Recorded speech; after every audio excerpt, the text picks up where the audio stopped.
All right. Good morning, everybody. I'm not going to make you do the call back, don't worry. It's nice to see so many of you braving the cold and possibly the hangovers this early in the morning to come hear us.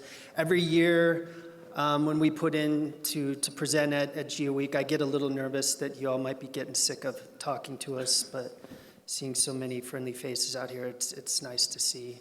You know, I've been doing Geo Week or ILMF since the inception, and with the Super Bowl in New Orleans, it reminded me back in the day that we used to alternate. ILMF would be in Denver and then New Orleans, and Denver and New Orleans, and I learned a lot back then when I was a young pup going to ILMF, and one thing I did learn that's always stuck with me is when you're on Bourbon Street and a guy walks up to you and says, "Hey, I bet you $5 I can tell you where you got your shoes." And he says they're on your feet, and then I'm either out $5 or a pair of shoes. So I learned that lesson pretty quick. But the other thing I learned is that conferences like this really kind of help keep us going and invigorate us. And I get re-energized every year when we're going through the grind of what we do day to day, to come back and feel all the energy that you all provide here at the conference and all the enthusiasm and getting all the questions and the appreciation, especially in times like this. It means a lot to us to feel valued and feel worth. So I really appreciate all that. And yeah, even the complaints, I do appreciate those here because that means that you're actually using the data and paying attention. So we've got a panel that we're going to go through here. It's a series of slides. Each of us has a set of slides we're going to go through. And then as we've done the last several years, we're going to sit down and do some Q&A, and hopefully you all have some questions that we can answer. But we hope to provide some information that you're really interested in a panel forum as well. So we'll leave some time at the end for discussion. But first, I'm going to invite Brian Hadley up. Brian's going to give us some general program and acquisition updates, and then we'll march through the speaking order there. So, Brian. Thanks, Jason. All right. Nice to see everybody this morning. Yeah, my name is Brian Hadley, and I am the data acquisition lead for the USGS 3DEP program. And I had the pleasure of being able to come the last 4 years in a row now where we've come and we've been able to address you guys and give you some status updates about the program. We don't have quite the same information about what we're doing this year as we're waiting on an appropriation from Congress, but we do have some exciting stuff to share. So I'm going to run through, just give you guys a real quick overview of what's going on with the program and acquisition updates. So I think everybody in this room, for the most part, is very familiar with our program now, but we always like to show what all the applications are, or at least some of the applications. And the program, from its original inception, was saying we're responding to a growing need for high-quality topographic data and 3D representations of the nation's natural and construction features. Most of you, again, are familiar with the program and with the data. We always like to point out a few of the great applications. Infrastructure and landslides are a big thing. In light of what happened with Helene earlier this last year, we'd certainly like to continue to get more data to support the landslide hazards program and other folks that are looking at research there. Aviation safety is a big one that we're concerned about. Flood risk management. And then I think Jason made this wildfires graphic, which is both timely and very, very useful in terms of the 3D data is really, really important for the fire modeling folks. Precision forestry, volcano hazards, you guys know the applications. So we are excited to share that at the end of FY24, the program has hit 98.3% of the nation having high resolution elevation data now either available or in progress. And so closing in very rapidly on the 100% goal. I thought about giving you guys some predictions about where we would be with that. I think I'm gonna hold off on that so we have a better idea about our budget, but we are making good progress towards completing this goal. So this next slide, this one is one of my favorites, and I think we always get compliments from this group, and I always appreciate hearing it, but this slide is really cool, showing the vintages of the data through time. And it really has been a process to try to get to this point that wouldn't be possible without all of the partners that have participated in the program. And so a couple of stats that we always like to share. The program has a potential annual benefit of $13.5 billion and a return on investment of 5 to 1. And we think that that's a good reason for this program to exist. And again, it's been something that leads to a lot of economic growth for our people who rely on these data sets. We have over 300 partner organizations. And at this point in the program, about 70% of the cost of the program has been paid by the partners. And so that is something that we are incredibly appreciative of. And I think it's the slide says 65, it's actually closer to 70, but yes, the partner contribution has been tremendous. We are also now at about 70 trillion points in the LiDAR holdings. I think that is an astonishing number, and it equates to more than 200,000 points per person in the United States. Whenever I say that one, that always kind of blows me away too. Pretty cool statistic. Over the last few years, you guys have seen us present on the new 3D NTM, 3D National Topography Model, or again, 3D NTM. The program is designed to support a broad range of applications, and the 3D NTM will integrate USGS elevation and hydrography data to model the nation's topography in 3D. It delivers the terrestrial component of the 3D nation vision, which is a continuous data surface from the depths of our oceans to the peaks of our mountains. It provides a holistic representation of the nation's topography to underpin a broad range of applications, including some of those that we showed on the previous slide: flood risk management, hazards, infrastructure management, another big one coming that we're going to be doing a lot of work on, critical minerals investigations. And so there is a large a variety of applications for the 3D data. Components of the 3D NTM, and we've covered this with you guys before, we'll say it again, an effort to complete the baseline is part of this, and then implementations of the next-gen programs, which will be next-gen 3DEP and next-gen and the next generation hydrography program, the 3DHP. And the longer term goal is to integrate those data sets into a seamless product, a fully seamless hydrography and elevation data model. And I think we're on schedule to get that done. It's gonna be a few years, but I'll show you some timelines here coming up. So that is the 3D NTM. So following on to what I just said, components and timelines. So let's start first with the 3D elevation program and where we are. The primary goal is to finish the baseline, and we hope to have that done in the next year or two. And then transitioning into the next-gen 3DEP program. And so if you look at that timeline there, technically we view the transition has already started.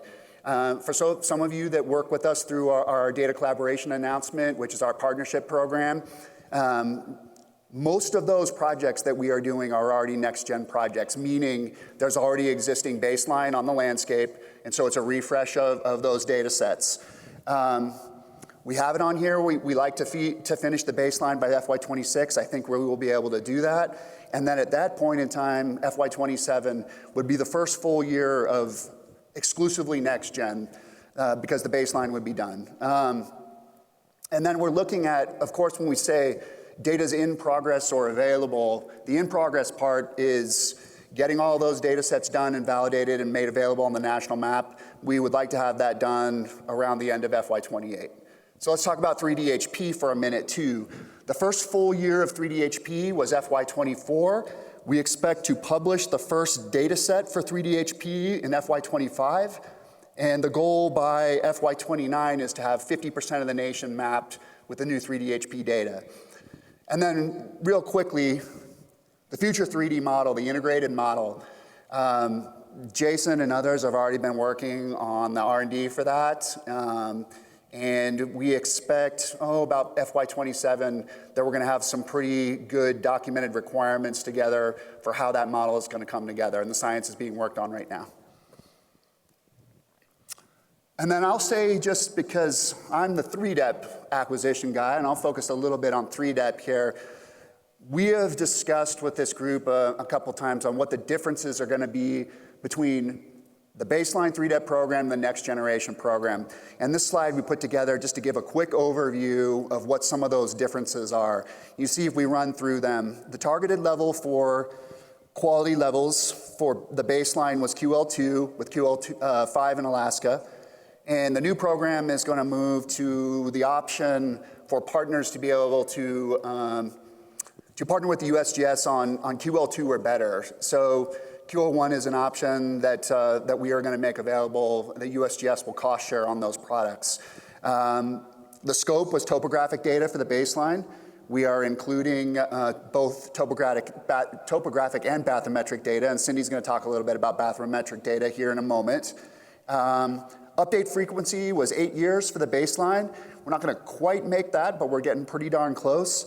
We're liking to move that refresh cycle to 5 years for CONUS. It'll remain 8 years for Alaska, Hawaii, and the territories.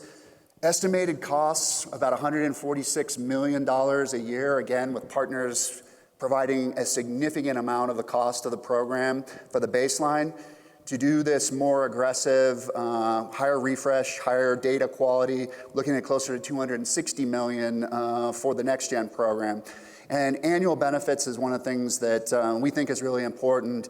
Annual benefits of about $690 million per year for the baseline, and that jumps all the way up to $7.6 billion in annual benefits for the next gen program. And at this point, I'm going to turn it over to Miss Cindy. Hi everyone, I'm Cindy Thatcher. I'm on the 3DEP team. I'm going to talk to you today about the USGS 3D hydrography program and also give some updates on the part of 3DEP that's focused on acquiring and publishing topobathy lidar. USGS is really making some strong progress on an effort to greatly improve the level of detail and the consistency and also the spatial accuracy of the nation's surface water mapping and bring it all into alignment with the 3DEP baseline elevation data. So the USGS established the 3D hydrography program, or 3DHP, to completely refresh the nation's hydrography data and also improve data discovery and sharing of water-related data. So when this program is fully implemented, 3DHP is estimated to provide more than $1 billion in benefits annually to federal, state, local, tribal, nonprofits, academics, annually. And so the program is going to be following kind of in the footsteps of 3DEP, following the best practices we established with that program. And that will include leveraging the capacity and the expertise of the private mapping companies that will be acquiring this 3DHP data for us. USGS did a study to identify the mission critical requirements for 3DHP data. And so some of them are shown on the screen here. Some big ones are flood modeling, spill response, water quality modeling, aquatic habitat monitoring, and many more. And I just want to note that at USGS, hydrography refers to vector data that defines the location and extent of surface water. I know some other agencies use a different definition. This chart is similar to the one Brian just showed for 3DEP, but this is focused on 3DHP.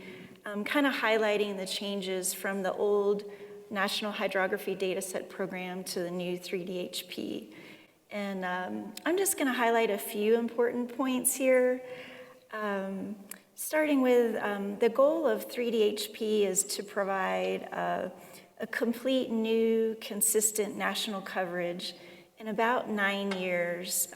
And a key part of this is that the data will be derived from the highly accurate 3-depth 1-meter DEMs.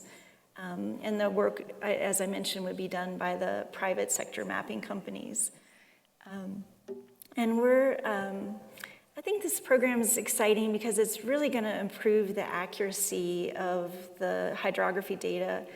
And it's also going to multiply the features tenfold from 27 million features in the NHD to 200 to 300 million features in the new 3DHP data. And so another point here is that the 3DHP data model, that'll serve as the geospatial framework to share all types of water-related data. And that's through this concept of the Internet of Water. And this is really where the program pushes elevation-derived hydrography from just data to really information that adds value. So here's a slide with the status of 3DHP data acquisition. Since FY19, in the continental US there on the left, USGS has acquired over 175,000 square miles of new 3DHP data that's derived from high-res elevation data. And that was a cost of a little over $22 million. And there on the right, we've really been focusing on Alaska over the past few years. And we acquired over 420,000 square miles of new 3DHP data there. And that had a total cost of $29 million. And so I'm going to talk about the data collaboration announcement just for a second. You might be familiar with the DCA for 3DEP. Well, we have a data collaboration announcement now also for 3DHP, and I think last year was the first year of that. And through that process, federal, state, tribal agencies, local groups, private sector, they're invited to participate in this annual funding partnership process. And it's a way to partner with the USGS to acquire new 3DHP data that will be publicly available to everyone. So this shows some preliminary results for the current fiscal year, which is the second year of the DCA. There's 12 projects in 9 states. The partners are bringing $6.7 million to acquire 75,000 square miles. And, everything's still dependent on how the budget shakes out. So, still waiting for that. But our goal here for 3DHP is to acquire about 330,000 square miles per year, depending on funding and partnerships. So this side is pretty cool. So you might be wondering, why are we talking about hydro when we've had NHD for decades? Why do we need this new 3DHP program? And I think this graphic really illustrates the point. The old NHD data is shown there in pink, and the new elevation-derived hydro data is shown there in light blue. And you can see there's just a huge level of difference in the level of detail, and especially in the accuracy. If you look at the NHD in pink, you can see that sometimes you've got streams crossing the tops of ridges, or the streams are located on the side of the valley instead of in the bottom. And the 3DHP really fixes those problems. And I think this is important because, in the current era where we have lidar, we have high-res orthophotos, everyone's got personal GPS devices. We all have just dramatically higher expectations about the quality of GIS data. And the precision we see with 3D-HP really matters because, we all expect these really detailed geospatial data sets to be in really close alignment. And we need this high-quality data for all this sophisticated, high-resolution geospatial analyses that people like you are doing. So, and kind of another innovation in 3D-HP is this concept of addressing. It's a kind of a game changer, I think, that enables users to link water information to specific locations on the hydro network, all in a 3D space. And so here, the 3D aspect of 3D-HP, it provides information about the exact path of the river's flow and allows you to summarize features in XYZ position on the stream network and have everything flow in the proper direction. And then the geospatial community can use the HydroAdd tool to attach their own data to the 3D-HP network. It's kind of like the equivalent of giving your water data an address on the stream network. Kind of a little bit you could picture like in Google Maps when you have an address and everything's linked together and you can model the flow. FY24 was the first full year of 3D-HP implementation, and it was, as I mentioned, also the first year of the data collaboration announcement. I think some other milestones from FY24 was some improvements to data delivery, including a new web feature service that really made some improvements to data availability and access. I'm going to skip to the next slide. I'm going to switch gears a little bit and go back to the 3DEP program. That's the team I'm on. I'm just going to give you a real brief update on the status of our inland bathymetry work. So you probably are aware that over the past few years, we've used a small amount of funding from 3DEP to acquire new topography lidar in several rivers, using the private mapping companies. And all the data is published or will soon be published on the national map. And since we've been doing these surveys, a lot has really changed in this space. Like one example is our colleagues at the Army Corps of Engineers, the Geospatial team, has released a new draft specification for topography lidar, which we really appreciate. And there's just been a ton of progress in the ASPRS community on data interoperability and data consistency, so that's been great to see. And on the USGS side, we've improved our data validation methods and some other work we're doing. We are continuing to fund our friends at Arrows to do applied research on topography. And I think their research has really improved our understanding of accuracy and the quality of the point classification in topography lidar, and also understanding the performance of these sensors in different aquatic environments, which is pretty important for us to understand where we can do these surveys successfully and what approach to take. So I wanted to talk just briefly about data delivery. So we make our data available to the public on the national map, and there's multiple ways you can access data, but I like to focus on 3DEP LiDAR Explorer. It's my favorite way to access our data. There's the website there. Check it out. You can, I I circled there, there's a little box you can click where you can see where we have topography lidar data available. And if you look at a specific survey, you can either download the data, read the metadata, or there's also a point cloud visualization tools there that you can stream the point cloud through your browser and visualize the data over the web.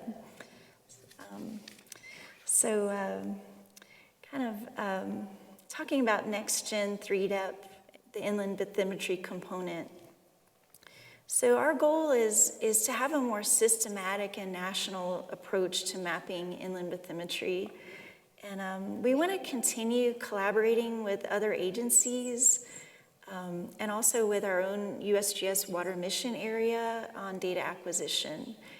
And we also want to expand our work on integrating topobathymetric elevation models by combining topo lidar, sonar, topobathy lidar, and maybe even other types of data someday like satellite drive bathymetry, because we know that having a continuous elevation surface is really important for a lot of applications, especially flood modeling. And so we're working to make improvements to bathy data access as well. I'd like to collaborate with other agencies on making their data available through 3DEP systems, getting that data out to the public. And then finally, just continuing the hard work of improving coordination between the producers and the users of inland bathymetry and working towards common goals, specifications, and best practices. So this is my last slide here. The green map there on the right kind of shows where we generally, just very generally, think that green laser LiDAR will work to map bathymetry. And so we've really focused our efforts on that part of the country. So I think a few plans to highlight for the future include, continuing to acquire topobathy lidar for a small number of inland rivers, year by year. One thing I'm excited about is we'll be publishing a major data set contributed to the USGS by the Bureau of Reclamation. It's the Lower Colorado River. It's over 340 river miles in a really sensitive, critical part of the country for water management. And then other efforts include continuing to support the AROS CONED team, their work they're doing on developing integrated topobathy models for inland areas and the research they're doing for us. So with that, I'm going to turn it over to Jason Stoker. All right, I'm going to focus on some of the research that we're working on in support of the next generation. And I think really our North Star, as Brian kind of mentioned earlier, as we're looking forward to building it out, is really focused on this whole concept of the 3D National Topography Model. So really the integration of elevation and hydrography together. And I really like how cool AI thinks our office looks when I typed in what we did for a living and wanted a picture of it. I think it'd be a nice recruiting tool if it wasn't false advertising, but maybe I'll claim that window desktop over there in the corner. I think that's pretty neat. But building out the 3D National Topography Model is really kind of what we're setting our sights on for the future. And one of the few new products that we are developing in support of the 3D NTM is the seamless 1 meter to enable and support the 3D HP and elevation-derived hydrography creation. And those of you that are familiar with our current products, we have a seamless data set that is at the 1/3 arc second 10 meter and 1 arc second 30 meter level. And we've been collecting on a project by project basis for many years now and thinking of these as kind of independent projects and integrating at that resolution becomes really difficult, but yet really important when we want to make the water flow the way it needs to flow to support 3D HP. So we've been working on creating this 1 meter resolution seamless DEM. We do have one data set, prototype data set that's available for y'all to download and look at. And we're continuously looking to update and refine and build out these watersheds in support of 3D HP. Another kind of byproduct, I would say, of that process that I thought you all would be interested in is we've put together a 3DEP checkpoint database. So many of you that have acquired data as part of 3DEP know that in order to kind of meet our specification, the data has to be validated against survey grade checkpoints and meet a certain accuracy standard. And that's also been on a project by project basis, that those checkpoints have always been available in the project. But what we've done to support the development of both the 1 meter seamless and future national scale work is to collate and standardize those checkpoints into a product that you all can access, tap into. And I think the applications and utility of this byproduct, we'll see what happens, but I'm really excited to see the kinds of applications people can use this data for. And I want to give kudos to Barry Miller and his team for taking the time to take all of these things that have been in different coordinate reference systems, different units, different geoids, all that stuff, and integrate it into something that can be consistent nationally. So we're finishing up our once over, our baseline of the United States. You know, when we look to the future, the next generation of 3DEP, I think our focus is going to be going from this mapping paradigm to more of a monitoring paradigm in 3 dimensions. And so change detection, I think, will become a very critical application for us to keep in mind. And there's many things we need to think about, not only detecting areas of change, measuring areas of change, and how much change is actual change versus just inherent noise or uncertainty in the data. And then utilizing different types of technologies to understand what areas of change that we may want to go target for more focused high-resolution acquisitions. And we're not just talking about bare earth change because we have this LiDAR point cloud data set and all of these data that span temporal spans now. We can start looking at applications of various kinds of change. This is a really recent example of being able to really see just how devastating the Eaton fire was on, you know, not just houses, but livelihoods, vegetation. And then as something like the storm that's coming in pretty soon could have debris flows and things like that. And we want to be able to use the resources and the baseline data sets that we already have available as a way to either monitor, prepare for, or quantify the amount of change that's happened. And so we've gotten enough data in overlapping areas now that other folks have been able to take advantage of how we've been making the data available. I just wanted to give a shout out to Open Topography, who has created a really cool tool where they've gone in and done differencing. And when we've been focused on project by project data, these types of issues that we're now going to be seeing a lot more were not something that we had been thinking about. And it's because we've been collecting data independently and not been having an eye on the future and how do we minimize these differences. So little things like minute differences in calibration or geoids or things like that are really going to start to show up when we difference these independent data sets. And we have to keep in mind this when we start doing it, because you're going to see things like this. Some of this data was data that I literally rescued from being thrown away in the dumpster because people only cared about bare earth data back then. And so when people start differencing this and saying that data is garbage, look at these big differences, we have to keep in mind that we didn't really understand these kinds of things until maybe 10 years ago. And the idea of uncertainty, which I'll talk about, is going to come into play when you want to really quantify how much actual change happened. So some of the research we're looking at is how can we align these data sets better? How can we minimize some of these minute differences in collections that we may see? How do we start thinking about the data that has already been collected as we're acquiring new data to make sure we have more consistency as we go forward to minimize some of these things?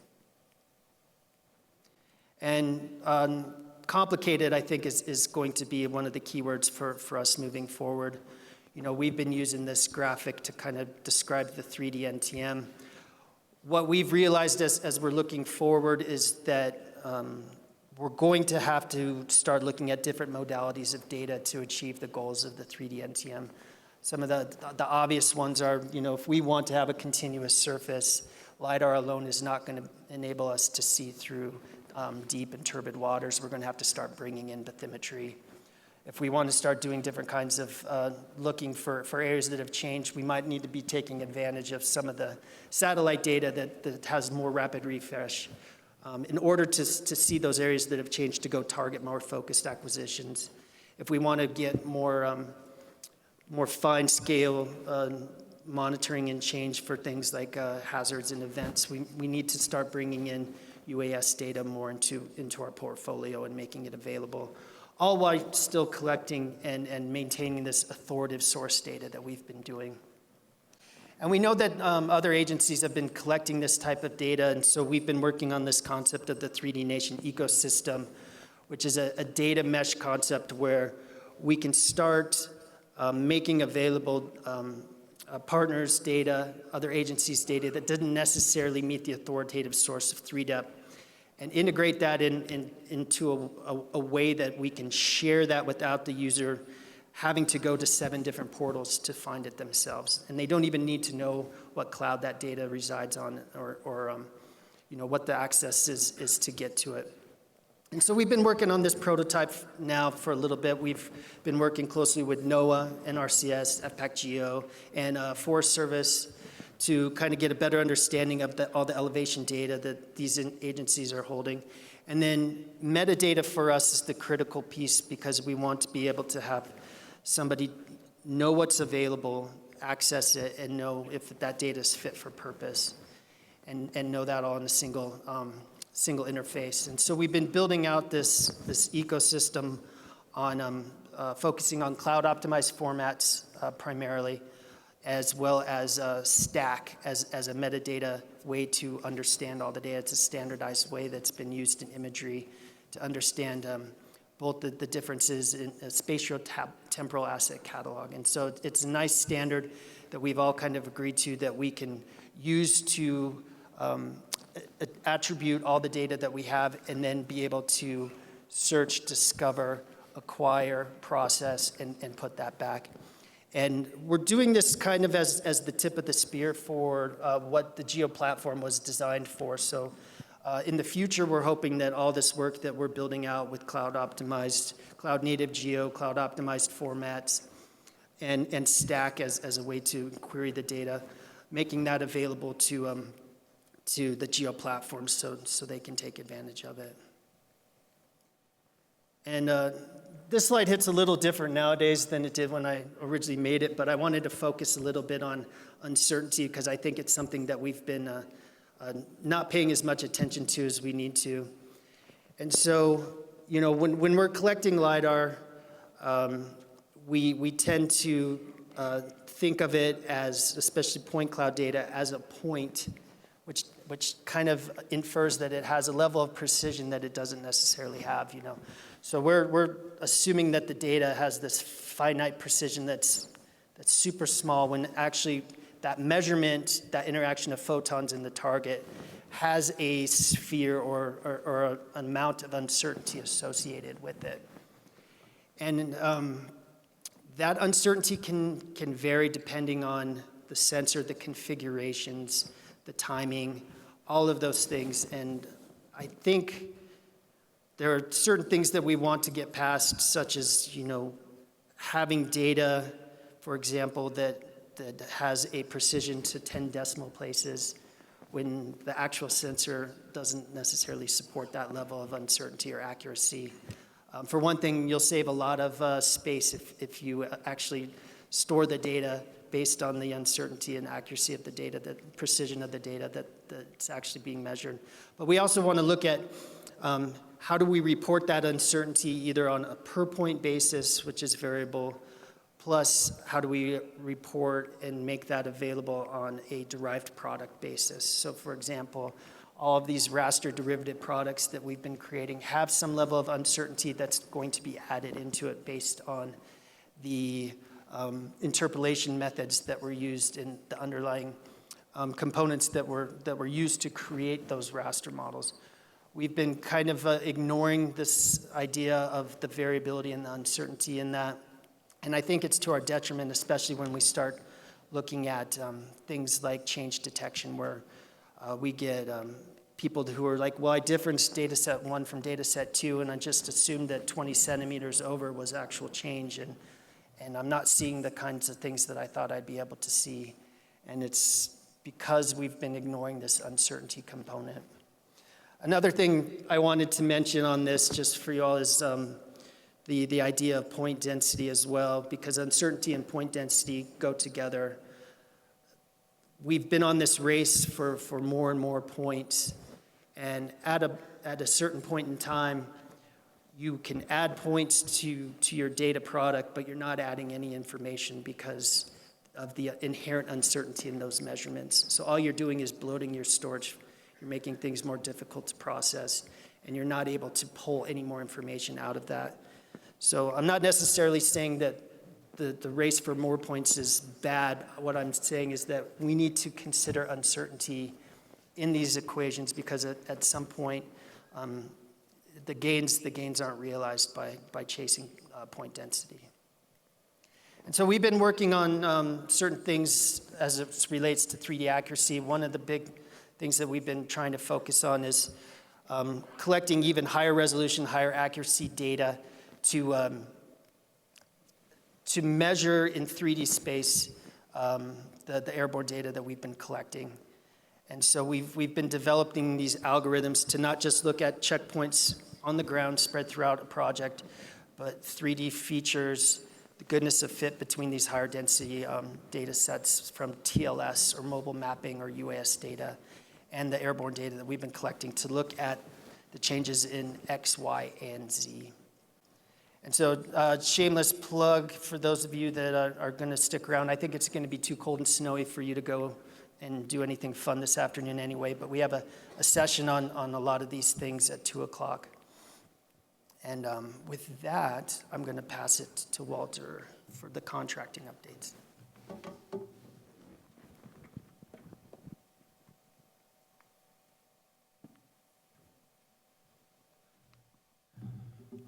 Tough to follow Brian, Jason, and Cindy. They got really good graphics. I do not, so enjoy. So the Geospatial, I got right here. Geospatial Service Contract Vehicle is sort of like the USGS contracting toolbox for all the geospatial services that we want to contract for, as the name implies. We primarily support the 3D elevation program for many years, the more recently 3D HP and the Earth MRI initiative, which is about the critical minerals mapping that many of you have hopefully heard about as a pretty important part of this contract. And then I've highlighted here other geospatial services because that's sort of what I'm going to focus on a little bit, and that's maintaining the toolbox for the future. But just in case someone here does not know about the Geospatial Products and Services Contract, it's a multiple award contract vehicle. We have 10 contractors on it, and we recompete it every 5 years. We are currently in year 3 of the contract, and because it takes a long time to do a new contract, we're already working on the next generation contract. And I'm going to get ahead of questions here later. If you have a question specifically about GPSC version 5, I can't answer it We're in the solicitation phase, or the early stages of that. And I have to refer you to the contracting officer, Tricia Beals.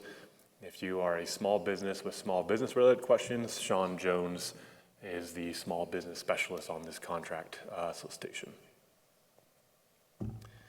So very brief history to sort of explain what I'm getting at with the toolbox concept. The original contract wasn't even called GPSC, it was called Cartographic Services Contract. And I believe that was created in the late 90s. LIDAR was not much of a thing then, at least not at the scale we were talking about. And we worked mostly on orthoimagery and other geospatial services back then, some reports and studies, analysis projects. And when the 3DEP program came up, we were the servicing contract for USGS and USGS produced contracts, that is. And that really took center stage for, I don't know, probably close to a decade now. And then in the last few years, we sort of returning back to our toolbox. We started doing Earth Minerals Initiative, the Earth MRI program. It's our first major expansion of new services under the contract. We started doing a lot of geophysical, magnetic, radiometric, and electromagnetic mapping, and a little bit of hyperspectral. We also, around the same time, 3D HP started picking up. So we've been doing more hydro mapping. So what's that meant for us? We really focused on elevation for so long. We've got a lot of people on our team that know a lot about elevation, and now we need to know a lot about hydro and geophysical. At the same time, we've also expanded our contract support activities for our partners for the most part. We've gotten better with supporting all the various partners we get. Let me see, federal, state, local, tribal, nonprofit, and which one am I missing? It's down there. Oh no, I did get them all, okay. And I do want to highlight the private entities. We are fully capable of partnering with those groups. It takes a little more paperwork, but I promise I'll guide you through it. And then also a huge part that Cindy's very involved in is the tribal notification and tribal trust responsibilities that are now really a core element of the support activities in this contract, and we make sure we're meeting all those tribal sovereignty and tribal rights and all their permissions with collecting data over their lands. This is my last slide. I promise I'll be a little short. So earlier I highlighted the other, and I'm noticing a slight resurgence in the other category. We are doing a little more orthoimagery. We're doing a little more data reprocessing projects. We're doing more of these other types of activities, further adding to the type of difficulty we have in trying to make sure we can manage all the variety of projects that we do here. We've done some specialty LIDAR. The LIDAR projects are usually generally small scale, a very specific focus that don't really make sense for 3DEP. We've been doing a little bit more of that. And of course, we still think 3DEP is going to be the bulk of everything we do for quite a bit longer. But we just want to make sure that, as Jason talked about with multimodal approach and change detection and things like that, that this contract is set up to support what is the future. We've seen SAR technologies be used for landscape deformation and know that there's a change that we need to focus on. We've used it's a little bit more hyperspectral to detect mostly critical minerals, but sometimes temperature gradients or changes in vegetation and things like that. We want to be prepared for satellite data analysis. There's some new technologies out there with satellite data that we might want to contract to have analyzed for us. We don't expect to have actual satellite companies on our contract, but still we would like to be able to ingest that data and make it useful for us. And as I keep alluding to, the diversification comes with pain. We're not used to satellite SAR. We don't really know much about that, so we're educating all of our staff to be able to do all these sorts of things. So while I can't speak about the GPSC 5 contract, I think you can gather from this we're trying to make sure the contract is designed for the present and the future to the best of our ability to predict that anyway. That's all I've got. We're going to invite everybody back up and take some questions. So I think we've got about 5 minutes for questions. I don't know if we can turn the lights up a little bit. I don't know if we need to, but we thought we'd give anyone an opportunity who wanted to ask any questions that they may have now that we're all up on stage and vulnerable.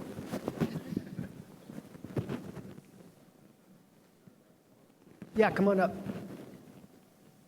I'll repeat the question if there's no microphone. So at the beginning of the presentation, I was really happy to hear about you mentioned the word seamless. Seamless is something that we're all struggling with, how to bring this data together. Good morning, my name is Sean Vaughn, and I'm We know you, Sean. the lidar data coordinator for the state. So that's why I'm asking, because we have to bring this data together. Jason, when you started talking about seamless, you started giving me an indication where I wanted to see this go. Where you mean without gaps. It would mean continuous and without gaps. And also more importantly, it needs to mean without seed lines. Meaning we can't have waterfalls and this. And you started going on that in the science of this. So can you just help us understand a little bit more about the details of what you truly mean by nationwide seamless data? And to compound that, what sort of assistance can we get, if there will ever be the opportunity for assistance to make that happen, or for the states, as the states are today?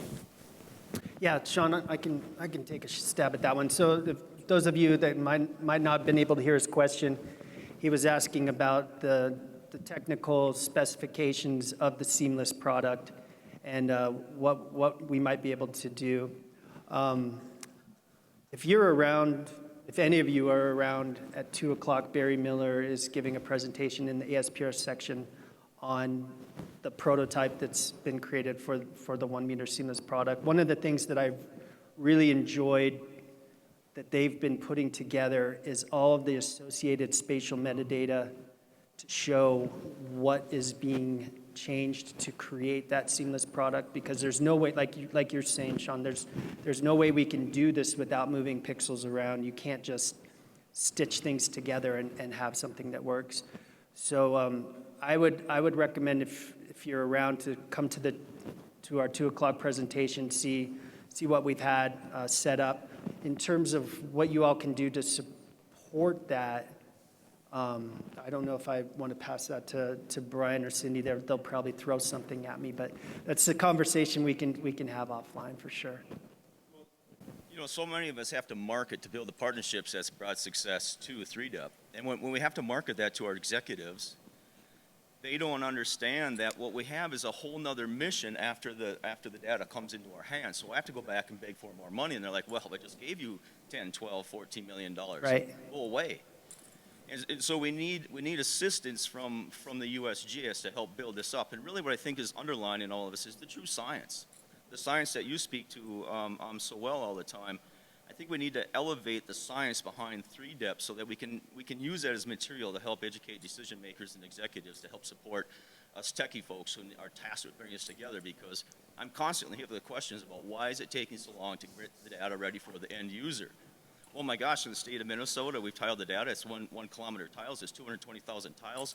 We're at 881 billion individual 1/2 meter QL1 individual grid cells in the DEM. It's massive.